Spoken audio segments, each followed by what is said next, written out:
కూటమి ప్రభుత్వంలో అందరికీ సమాన న్యాయం జరుగుతోందని మంత్రి గుమ్మడి సంధ్యారాణి అన్నారు. మాజీ స్పీకర్ తమ్మినేని మాజీ సీఎం జగన్ పై ఆమె ఫైర్ అయ్యారు. గతంలో తమ్మినేని చేసిన వ్యాఖ్యలను గుర్తు చేస్తూ ఒక మాజీ మంత్రి కుమారుడిని కాపాడేందుకు మరో వ్యక్తిని బలి చేశారని ఆరోపించారు. గొడ్డలి పార్టీ అధినేత చంపిన వారి ఇంటికి పరామర్శకు వెళ్తున్నవారని మండిపడ్డారు. యాక్సిడెంట్ జరిగిన కుటుంబంలో అందరూ ఏడుస్తూ కూర్చుంటే కనీసం ఓదార్చలేకపోయారని అన్నారు.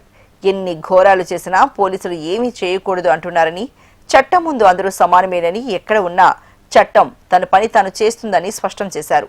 భోగాపురం విమానాశ్రయ నిర్మాణంపై వైసీపీ నేతలు చేస్తున్న క్రెడిట్ చోరీని సంధ్యారాణి తీవ్రంగా ఖండించారు. బాగా నీతులు చెప్పేవాళ్ళు మాజీ స్పీకర్ గారు. ఎన్ని నీతులు అంటే అసలు ఆయన చెప్పే నీతులు చూస్తే ఇంత పుణ్యాత్ముడు ఇంత ధర్మాత్ముడు లేడేమో అన్నట్టు నీతులు చెప్పిన అతను ఒక మనిషి బ్రతుకున్న మనిషిని చచ్చిపోయినట్టుగా సృష్టించి ఆ కొడుకు పేరు మీద భూమి రాయించుకోవడం అనేది ఏ విధంగా ఉందో ఒకసారి మీరు ఆలోచించండి. సేదరి అప్పలరాజు ఈయన కొడుకు యాక్సిడెంట్ చేస్తే కాపాడడానికి కోసం ఇంకొక అమాయకుడిని జైలుకి పంపించి గొడ్డలి పార్టీ అధినేత పరామర్శించడానికి వస్తున్నాడు అంటే అందరూ ఏమనుకున్నారంటే చనిపోయిన ఇంటికి పరామర్శించడానికి వస్తున్నాడు అనుకున్నారు. కానీ చంపిన వాడి ఇంటికి పరామర్శకి వెళ్ళాడు ఆయన.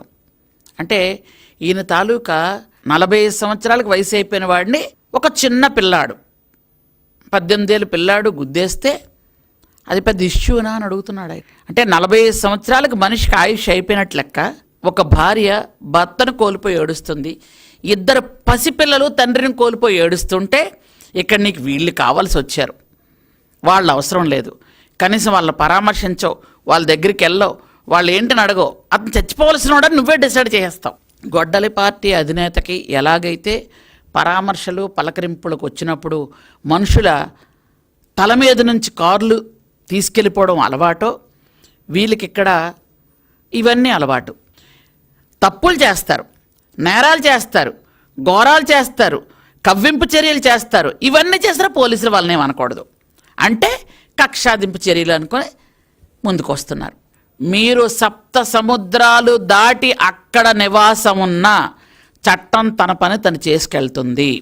మేము అంబేద్కర్ రాజ్యాంగాన్ని గౌరవించుకుంటూ వెళ్తున్నాం. మీలా రాజారెడ్డి రాజ్యాంగాన్ని మేము పెట్టుకొని వెళ్ళడం లేదు. సిగ్గు లేకుండా ఎయిర్పోర్ట్ కట్టింది నేనే అని మీ వాళ్ళతో చెప్పిస్తున్నావే, నిజంగా మతుందా, సిగ్గుందా, బుద్ధుందా?